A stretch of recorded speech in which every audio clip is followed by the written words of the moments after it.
Welcome back into another episode of Rock Boys Football.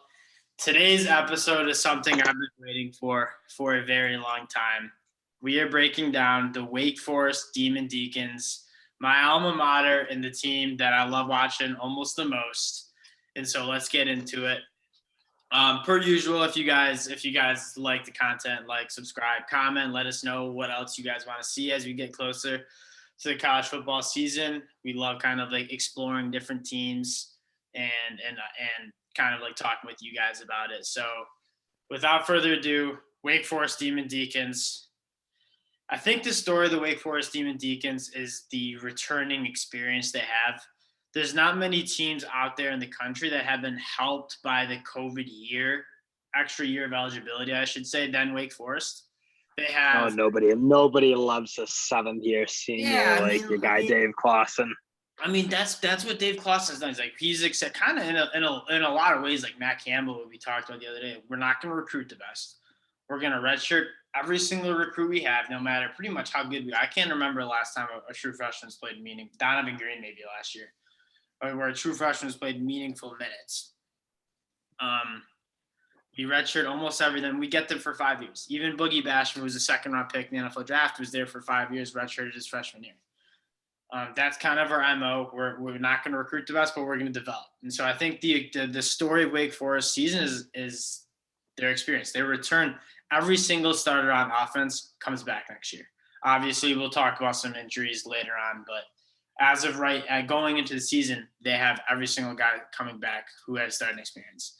On defense, they only lose Boogie Basham as their only and Jaquez Williams transfers out. But other than that, they have 9 guys who have significant starting experience coming back. So that's kind of what it is.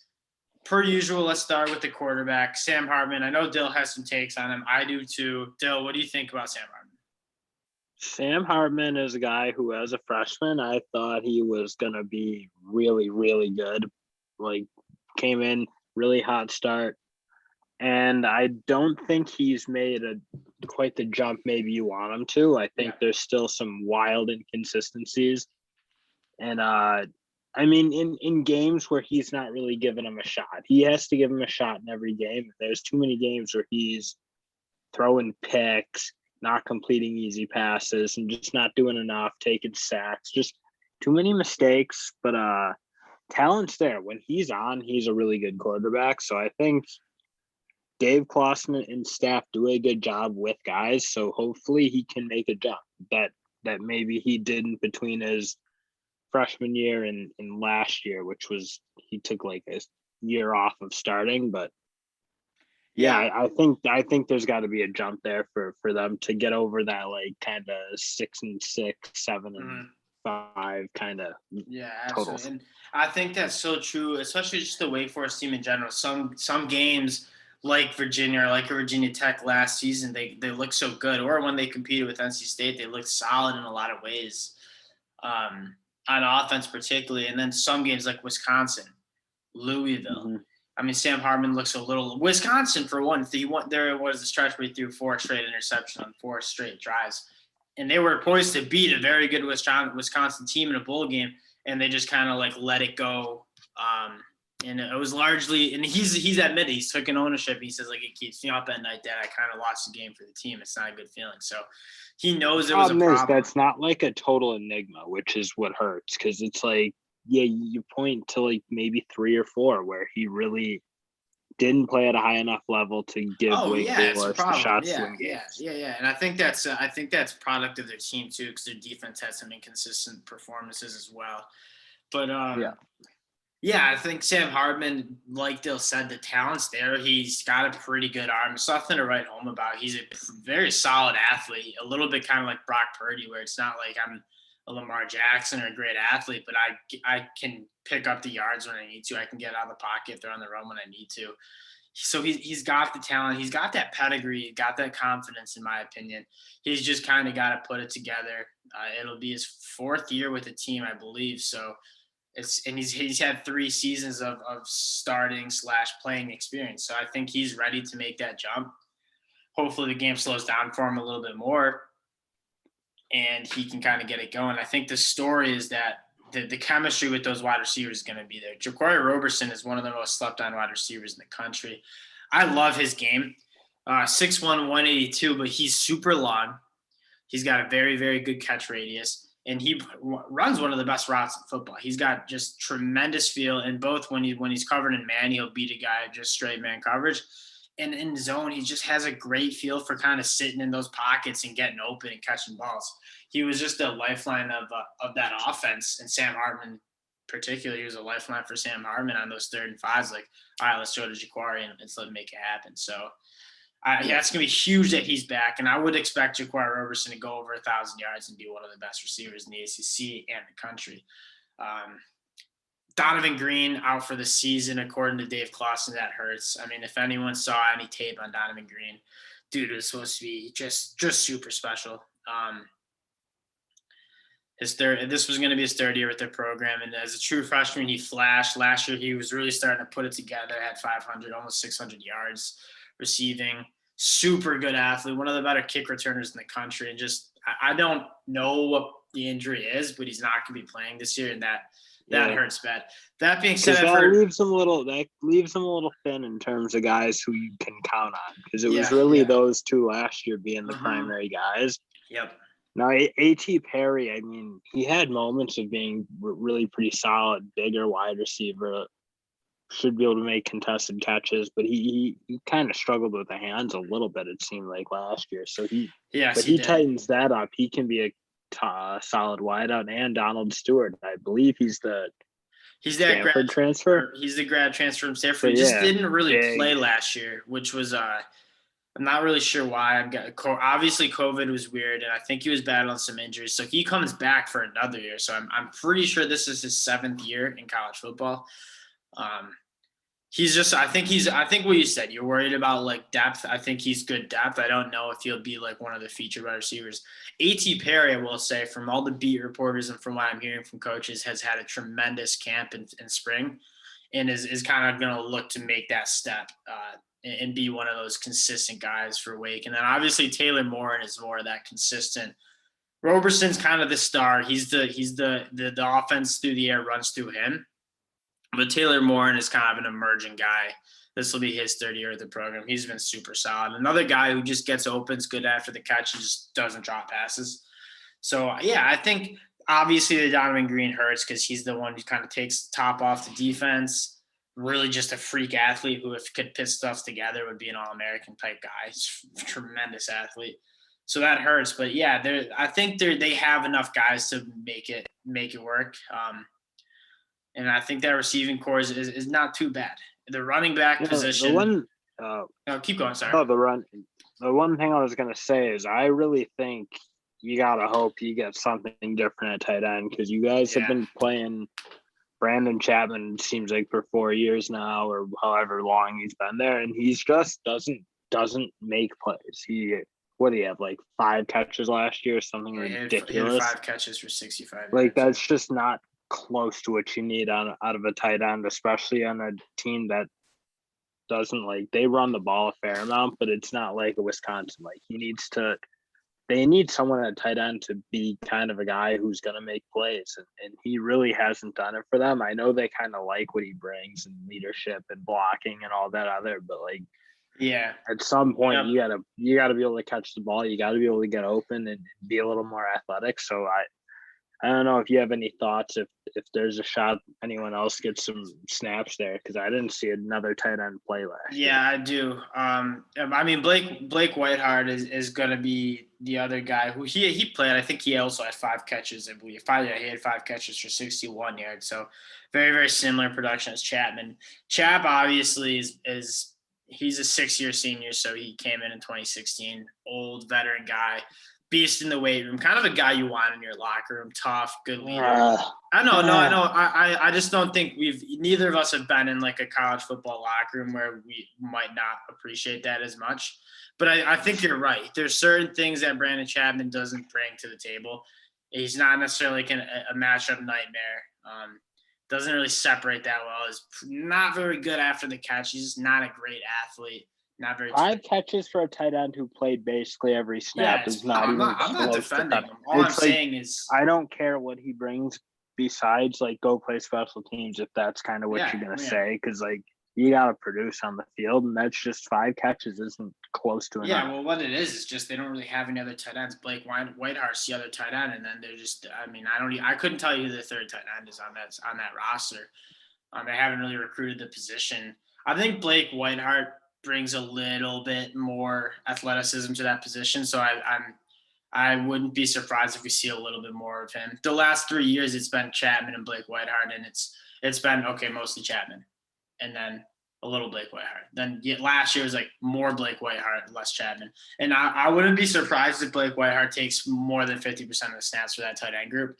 I do agree that tight end, we haven't really had much. We had Cam Serenay there a couple of years ago. Now it's got to be 4 years ago. He was good. ACC. I think he set the record for tight ends and for total touchdowns in the ACC career touchdowns. He was phenomenal. We haven't really had that production since, and I'm with you. I'm not trying to like defend like Brandon Chapman hasn't been great. Move on to the running back position, which I'm kind of excited for. Christian Beale Smith comes back for his 5th year. He's a guy who, when I was in school and I saw the spring game of him as an early enrollee freshman. So I was a freshman. He was an early enrollee freshman. Dude is lightning in a bottle. Can make somebody miss in a phone booth. Super, super twitchy and agile. He was good last year, so I wouldn't say he's been like a bust, but I feel like I don't get how you put shade on. I thought he was awesome. I think he's been incredible for 2 straight years now for you. Like just really solid running back. Yeah, maybe the way if you would have saw how good he was as a 17-year-old in the spring game, you would maybe think I don't do the spring game thing though. Like straight up. Yeah, I know you don't. I do. I think you can take some stuff from it, especially just he was making like I remember Grant Dawson, like 5th-year senior linebacker. The dude just making guys miss as a 17-year-old. Like he's really, really impressive. But yeah, so I don't mean to put any shade on him. He's been really good for us. He's been good for us for a couple of years. Obviously, losing Kenneth Walker stinks because he was coming on. But we bring in Christian Turner. So I think Christian Beale Smith and Christian Turner will be like the kind of the 2 bell cows. Obviously, Wake Forest runs it really super fast, so they kind of rotate those running backs, so they run so many plays. Justice Allison, probably the smaller change of pace back, who I thought looked really, really good last year. He did play well when Kenneth stepped away.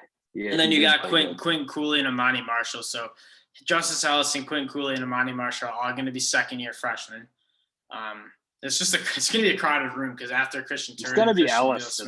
No, I think so too. Those other 2 aren't going to get touches over. Although Allison. I heard Quentin Cooley was looking good and then he had a season-ending shoulder injury. So we'll see what he brings. But I agree. I think Justice Allison is the next guy. After Turner and Christian Beale leave, I'm excited for Christian Turner because I was quite frankly excited for him at Michigan. Fumbled twice, 2 or 3 times maybe, and not a lot of carries. I'm not like defending it was a problem, but like then just didn't really get to see the field. There's a really deep room, and kind of when you're trying to crack a rotation, and you fumble once or twice, like you're gonna have a tough time getting back on the field. So, I mean that's what it is. The running back room's good. I think it's one of the better running back rooms in the ACC, quite frankly. And let's get to this offensive line, which is another extremely, extremely veteran group. Obviously, Jayvionte Nash, the 6-year super senior, out for a season-ending elbow injury, I believe. He'll be back for a 7th year, so keep an eye on that. That's too bad. Good guy, and you hate to see it, but they're going to look to. I think from all reports, it's going to be Devontae Gordon or Spencer Clapp. Both unproven, haven't really seen much of them. So that's a little bit nervous for a right tackle to kind of come in. We haven't really seen much of them. Other than that, they're very, very good. I heard there's even like talks of moving one of those guards out to tackle. So we'll see what they decide to do. Interior super veteran. Michael Jordan's going on this will be his 3rd year starting. Sean Mannion, his 3rd year starting. Loic Nye, 3rd year of starting experience. They bring back that grad transfer Terrence Davis, who got a lot of hype coming in and then just didn't really play the last 2 years. He had an injury in 2019, and then 2020 he opted out because of COVID. So he was a former 4-star recruit, I think, in 2015. So he'll be there. That interior line is a veteran, and it's a good group. So and no draft picks, but just a super solid. Besides bunch. Zach Tom, I think Zach Tom has a chance to be a flyer. Yeah, he could be he could be a later round pick at center. I think I do agree with that, but like you're not gonna see much like star power on that offense line. But again, if you can trot 4 guys out who have played like 30 plus games almost at this point, I agree. It all been very solid for the most part, especially solid as they've gotten older. So it's like you bring out 4 and hopefully you can find someone to replace Nash at right.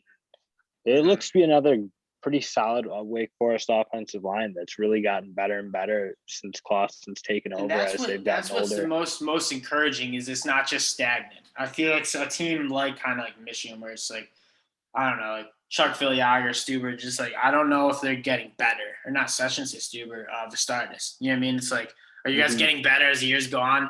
I don't know. This group, like Naya, Sean Mannion, Michael Juergens, Zach Tom, they've gotten consistently better since they've been playing football. Yeah, like Juergens came in and really struggled. I feel like when he first started. Now he's like looks pretty good. Yeah, Juergens was a guy that I remember seeing on campus. I was like, how are we going to trot this? How is he our starting center? He just looks kind of like small, weak, and he looked like that on the field, quite frankly, too.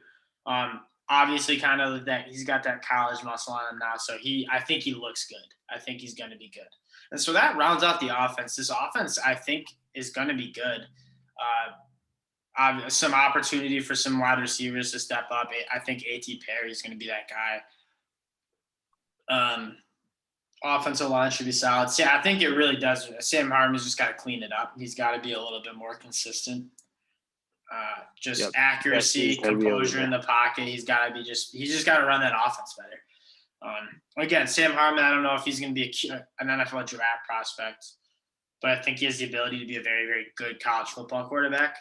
And I think he's just got to put that together. So, good offense in not a very strong ACC. So, I mean, I think that Wake Forest, when we're talking about like the season evaluation, like Wake Forest is a team that's consistently slept on. They've been historically not a very strong team, and there's some money to be made on maybe some of those teams that are just better than people give them credit for. So, without getting too much into that, let's get on to the defense. And this defensive group is a group I'm really excited for. Again, returning almost everybody. They obviously lose Boogie Basham, who's been phenomenal for the Deacons for a really long time. Good guy in the locker room. I know a lot of the guys loved him, so that stinks. And they lose Jaquez Williams, who was a senior captain linebacker, who I think is replaceable to put it frankly. You're not losing a ton of production there. He's a solid player, but to be honest, he's transferring to Louisiana Monroe, and so without knowing too much personal, like what motivations that might have been, I think a lot of it had to do with, hey, look, like you might not play next year because we got a lot of young guys who might take your spot, so you might well go somewhere else. I really think that might have been what it was. And he I don't mean to like rag on him because he's been a good guy for Wake, but it does seem like it might be some of these other linebackers. I mean, at best he's been a middling. Like at his best, he's been a middling ACC linebacker. So again, I really don't see. Yeah, even those stats. You're losing starting production. Like I just didn't see it on the field. I wouldn't be wildly concerned about it personally. I could see people in the chat box or not chat box, the comment section saying, "Oh, like Jaquez Williams, he led this team in tackles. Like he led the team in tackles because when he played I don't think there's another linebacker that played every single game. So he played every single team at that middle linebacker. And he's an 8+ yard return, like run catch tackler. Yeah, that's what I was gonna say. So it's TFLs, making plays. Yeah, so that was what he was. And if you watch the film on him, he gets just caught up in traffic so much. It's just like he's just doesn't seem like he's in the right gaps to fit runs, and it just I think if you watch that closely, you could see him not playing great. Anyways, let's start with the defensive line, which I'm really, really excited about. I get they lose Boogie Basham, but they got some guys. Let's start at the D tackle spot with Suleiman, Kumar, and Mouse Fox. Kumar is a 6-year senior, one of those super seniors who is using that 6-year eligibility. I mean, he's as solid as they come. Super. They have legit just 4 guys who are all the same, like 6 feet tall, 310 pounds, and like get after it. Like, and so I like every single one of them. Kumar a is decent recipe to go. Yes, Sue is solid, very, very strong guy. He's got to be. I wouldn't be surprised if he's sniffing 500-pound bench press right now. A couple of years ago, I know it was in the 400. So he's a really strong guy. Mouse Fox is a 7th-year senior. He transferred from Old Dominion. Sat out a year at Wake, and then last year played and was phenomenal. He's a first-team All-ACC guy, and he came back. I was a little surprised he decided to come back after such a good year. I'll give you his stats. His stats were really good. 3.5 sacks and 7 TFLs from the D tackle position. And he's a wrecking ball. I mean, he gets off the ball so quickly. He's disruptive. They're all really, really strong. Yeah. And I think, and what Dill said, now we got Deion Bergen and Tyler Williams at the 2 deep. So those are 4 D tackles who are all really good. I think Miles Fox is the best of the group, and then Sue Kumar, Deion Bergen, and Tyler Williams are all very, very solid. And having 4 guys who you can just rotate and get really good production is massive, especially at that D-line position where those guys are just getting – they get tired quicker. They're just bigger. They get tired. This is no secret. So you have guys you can run on the field and get good production from is massive. At the end spots, Jaquari Johns. I mean, if there's an award for like looking a part of an elite edge rusher, Jaquari Johns wins that. Dude looks like he's looked like it since a true freshman. He's a monster. He's played well too. Yes, exactly. I think he's starting to put it together. Yeah, exactly. Put a pretty good season together last year. In fairness to him, what it reminds me of is a little bit like what Boogie looked his 3rd year, where it's like, all right, number 18. I think he's winning 18 attempts. All right, pay attention to that number 18 guy. And then his senior year is like, oh, yeah, he's first team All-ACC. He's a dog. And then I was surprised he didn't leave then.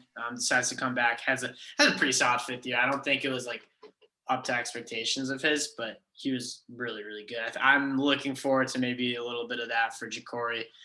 Rondo Bothroyd's on the other side, who is a former D tackle. I think he shed some pounds. Yeah, I don't love that. I don't love that, dude. I don't love that he's kind of your – it seems like – maybe Luigi Villian from Michigan, the transfer. You hope you can get something out of him. And he had some flashes there. He never really was on the field a whole lot, but I think you're going to need someone else than Rondo. Like, I like Bothroyd, but I like him on the inside a lot more than he's not particularly good athlete. So I don't love that he is kind of the option it looks like right now to be that other guy. Luigi's someone I'm excited for. They're going to need someone else. And Luigi's a guy who he was almost a top 100 recruit, if I recall, high 4-star coming into Michigan. Probably top 50, I believe.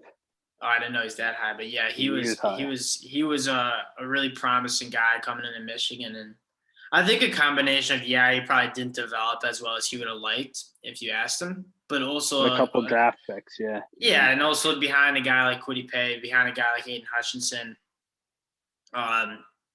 even Chase Winovich probably, like, you could throw in there. Where it's just like he's just kind of buried in the depth chart, didn't really get a chance to play too much.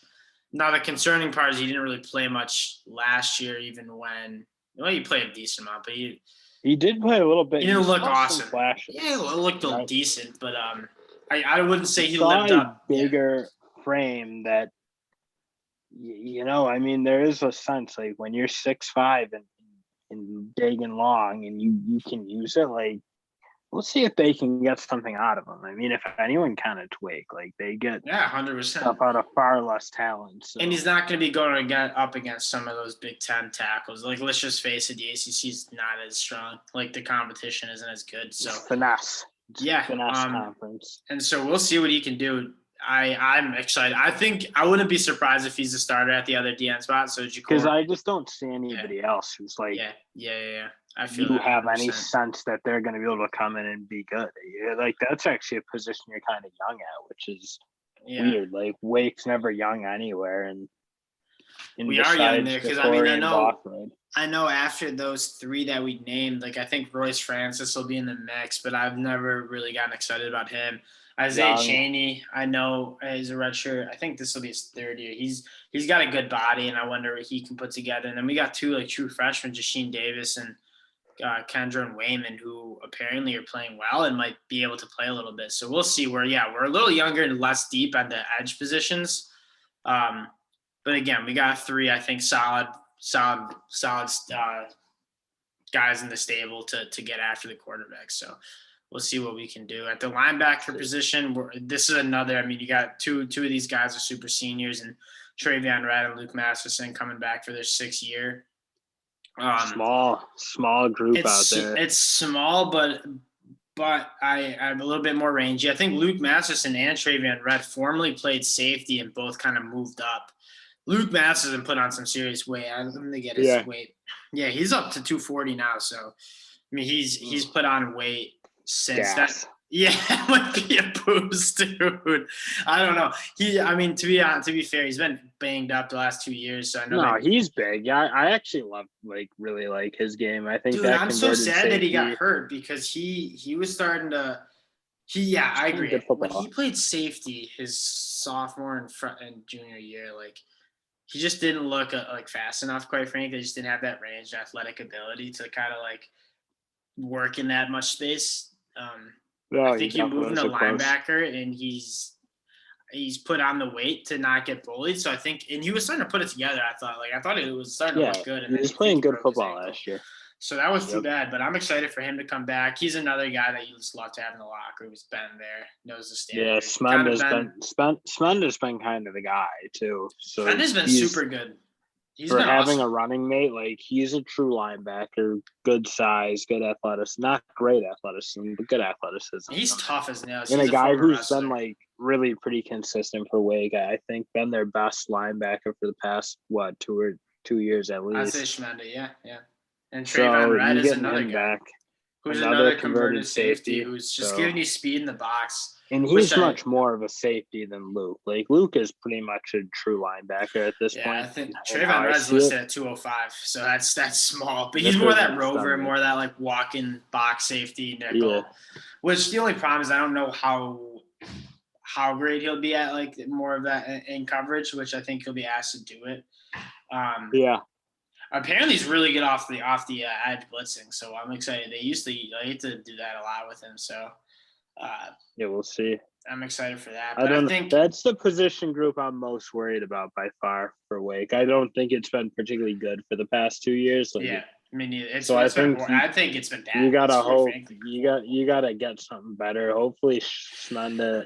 It's health, man. I really think it's elevating and being playing healthy, and we just haven't. Maybe Luke hasn't exactly been healthy at linebacker for a sustained run either. So I don't know. We'll see. You can stay healthy. Maybe we'll see, because that's really all they've been missing in terms of play. Because if we're looking at this secondary, I think this secondary has a chance to be. Before we move on to the secondary, I want to talk about a few more linebackers who I think could be in the mix.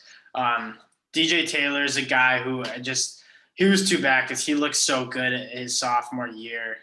And then he got dinged with a knee surgery. And then as he was recovering from knee, he got an elbow surgery. And there's just like there were major surgeries, season ending, and it just kind of hasn't really seen a rebound from it. So I don't know, but I know Chase Monroe's out for the season too. You have Chase Jones and AJ Williams, who apparently been making noise in camp. They've been talked about last year. And so we'll see what they can kind of bring. I wouldn't be surprised if they get some playing time. So I just wanted to note those guys before we move down to safety now. Sorry, continue with your secondary though. No, I mean, just to say, I think this is probably going to be the best secondary Wake has had. I think in terms just Sir Taylor and Kalen Carson. Like Kalen Carson was he a true freshman last year? I thought he was. Yeah, he was. He had an incredible year, and he didn't even look like physically exactly fully developed by then. Like he was a very wiry, thinner guy, but played at an extremely high level. I love Sir Taylor. I know you don't think as much, but I thought he had an incredible year last year, made a lot of big plays, like turning the ball over, tackling, doing more than just being the cover guy. Not that he's like a Darrelle Revis lockdown, but he's a really good number one corner in my mind. So I think you have two corners who will be as good of a pair as Wake's ever had in my mind. I love these. I think they played really at a high level. So he's saying an Amari. I was never an Amari fan though, so I don't. I mean, Jasur is at least as good as he's saying, and you might. I would probably agree with that. For Carson. Yeah. Carson being a little from what we saw about Kalen Carson and another guy, Gavin Holmes, like those guys were so good for true freshmen. And yeah, to address the Jasur Taylor comment, like I don't dislike him. I think I was expecting more out of him last year. Like and I had high expectations. Like I watched him and he's been started. He's had significant playing time since he's been a true freshman. So he was a fourth year guy last year, and I was kind of expecting an all ACC for a second team all ACC performance. Didn't really get that. And I don't dislike him. I expected a lot out of him. I expect a lot of him this year. I think he's a dog. I want to see it. And I'm excited for it. So, and then then you look at the real star of this defense. It's got to be Nasir Greer for sure. I mean, he's finally back healthy. So he was hurt last year. Yeah. But the year before was one of the best seasons of any Wake football player I've ever seen in the past 5 years. He was so good. He was so good. We talk about making plays, like picking the ball, forcing fumbles, recovering fumbles. He was just doing everything. And he just got cleared to practice. They missed him badly last year. So. Oh yeah. The safety was a problem. I mean, he's just he's irreplaceable because he's like he might be a fringe first round pick by the time it's all said and done with him in college. So I mean, he got to talk about like the injury bug, and I know he got banged up like twice, and then he got COVID. He was out for like 3 or 4 weeks with COVID. And he was like, even when he got back, apparently like the effects of it were still really bad. He's coughing and stuff. So finally cleared to practice and camp competing. And yeah, me and you were high on this year, Grant, rightfully so. The dude's a baller. He's really good. Probably one of the most underrated guys in the whole country. At the other safety spot, I mean, Nick Anderson's worth talking about just because he was so good for he just had such a good plays, particularly at Virginia game where he had 3 picks. I don't think he'll start. I'm guessing Zion Keith will start. I think Nick Anderson's a little ways to go with his athleticism. He's got great feel and he's tough. Like he's a willing tackler. He got exposed. You're right. He got exposed in a couple games. I think Louisville notably. It's just, it's a walk. It was a walk-on true freshman. The dude was playing and not on scholarship as a true freshman. It's like he just isn't. There's a reason he didn't get offers. He's on scholarship now, and they kind of had to play. It was to kind of be garbage if they didn't put him on scholarship. But you could see, yes, he was around the ball. He had a few interceptions, and that was sick. But you could kind of see the lack of athleticism creep in. Like running backs with him one-on-one in the open field, particularly at UNC, he just wasn't really that close to making tackles. And he just reminded me a little bit of Luke Masterson, just not really athletic enough to play that safety spot. Yeah. I'm not saying he can't be because, again, he was a true freshman, so he gets bigger, stronger, faster. But, yeah, I don't think he'll start next year. I think Zion Keith, who's another guy who's battling injuries, he's good. I like Zion Keith. He's a tough player. I'm excited for him. I think Kobe Davis can also work his way into the rotation. But, yeah, I think that other safety spot's tough. It makes me so mad that what's his first name? Rucker. He transferred to Oklahoma State. Yeah. Patrick Rucker or something like that. TJ Rucker, I think. He was so good, and then just for some reason didn't play.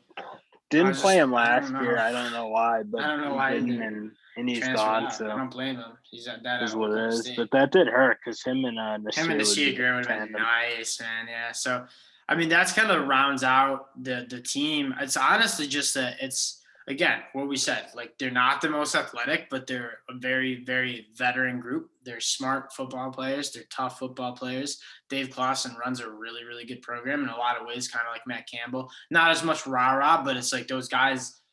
There's a reason Miles Fox is a 7th-year senior. There's a reason you have 8 6-year guys on that team. They want to stay and they want to be a part of this program, just continuing to change the direction, change the narrative. And Dave Clawson's doing a freaking phenomenal job there. So let's get into their wins, losses, season overview. And we'll give you guys maybe an over/under bet. And I'm gonna try round to cap it. Disclaimer. Like, I'm gonna be as neutral as possible. I do like this team a lot. I obviously like the team personally as a fan. But let's get into it. Old Dominion, W, win. Norfolk State, win. Florida State, win. I would give us the win. I would give it for sure. I would. Florida State's stinks. Not good. Virginia, win. Virginia's gonna be weak. Louisville, win. I don't think Louisville's good. Syracuse, win. So that we're 6-0. We're 6-0 going into our bye. You think Louisville's that much of a lock? Yeah, I heard their defense is horrible. Malik Cunningham, I don't think it's a lock, but I'm giving us the win for sure. Gave you guys a lot of problems last year. You didn't have all the players, that was a weird game. But also, to our point, that's Wake Forest throws in some of those games where it's like they look so solid and then they throw in a game where they just can't move the ball. Anyways, but I do think we'll win that game. It's at home. We go up to Syracuse, we win. Then we go on bye. We play Army, who's actually just a tough team and honestly probably a tough matchup. Just a tough matchup for us in general because we're not great against the run. I think we win. We get that extra week to prepare for that option. See what I mean? A lot more film, a lot more prep. Win. So we're 7-0 going to Duke. We beat Duke. Duke stinks. We're 8-0 right now. Okay, it's crazy. Then we play North Carolina. We don't beat North Carolina. As much as I like Wake and don't like North Carolina, I don't think we beat them.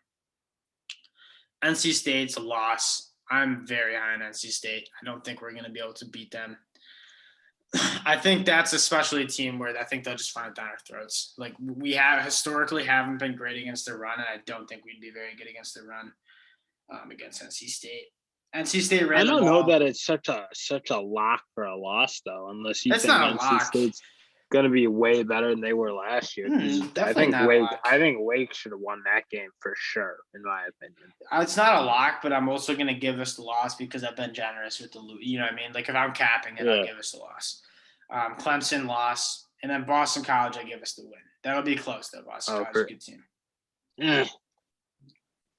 You don't think we win against BC? No, I don't think BC is particularly good. So what's that? That has us 3 losses. So we go 9-3. Do you know what's the number, D? Over 7. I actually don't. Dylan, you have to give out the pick because I don't mind that. I don't mind because I don't. I mean, even if you give them you give them an extra loss where I think NC State's kind of a 50-50. I think North Carolina's beatable, but not likely. I do think North Carolina beats them.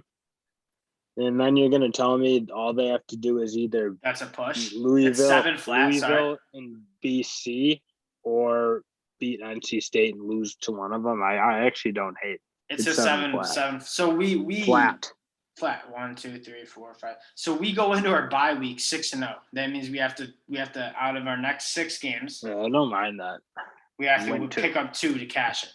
Army, West Point, and Duke. We cash it literally by October 30th. I don't really think there's any risk, like, in the end. Yeah, we're not going. I agree. I think they win 7 games for sure. I'd be really stunned to see 7. I'm a little surprised. I think this should be 7.5, but. It's classic Vegas just sleeping on the small teams. But I wouldn't like. So we gotta kick them in the balls. I don't think 7.5 is a slam dunk because they could lose 7 for sure. Yeah, have us going 8-4 is optimistic. Only win 7, I should say. Yeah, 8-4 is an optimistic record. I have the 9-3, and that's about as optimistic as you could go. But I actually don't mind. I just think there's no risk. Like, you get your money back either way. Yeah, I would think so too. I don't see especially like the out of conference games are kind of locks. Besides North Carolina, that's not a lock. That's kind of out of conference. It's not. Well, they call it a non-conference game, but I don't care what rigmarole they call it. It's they're out of conference is Old Dominion, Norfolk, and Army, so they're not exactly stretching themselves out of conference. Fair. And then you tell us you only have to pick up 4 in-conference wins in a weak ACC. I mean, the thing is, you look kind of machines of going 6-6 and 7. I know. That's basically what they've done for 5 years. They haven't broke 8. This is a year though. It is a down ACC. It's a horror, dude. The ACC stinks this year. Outside of Miami, North Carolina, Clemson, NC State. Like the ACC is just so many beatable teams, and we don't play Miami. We don't play we play the other teams. So I'm excited. I think that's a decent bet. You look at like Wake last year, and we just dropped to Louisville. We competed with North Carolina, but we just got we only had one down game, and that was Louisville. We lost 21-45, and just a weird boogie opted out. COVID was going through the program, I think, so we had like a bunch of guys not playing. Did Walker play? I don't think he played. Kenneth Walker opted out by then, yeah. I like so this it's team. kind of going down. Yeah, they were kind of quitting. So that's our take. I think it's worth. I think historically there's money to be made at Wake. I do think this team is good, and they're just teams. Vegas in general sleeps on Wake, and I think the public sleeps on Wake, and it kind of drives the lines down. And so I think that's a decent bet. Again, this team is led by a great coach with a great staff. I'm excited for what this team has in store. Yeah, no, it'll be interesting what they can do. Yeah, for sure. Anyway, so that'll do it for the Wake Forest episode. This was one of my favorite episodes by far. I love Wake Forest football. I like talking about it. This weekend we're going to be putting out some pretty sweet videos. We're going to do LSU, Bama, Texas A&M. So we have been kind of holding off on the SEC. We did Georgia already because that's kind of our squad for the year.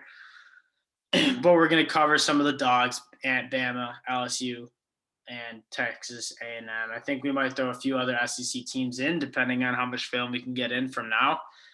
We look forward to chopping it up. There are a lot of good teams and a lot of good players to come up. So stay tuned. Let us know in the comments what you guys think of the video. I know we like to talk football in the comments, so I appreciate that. That's awesome. And we'll talk to y'all guys soon. Peace.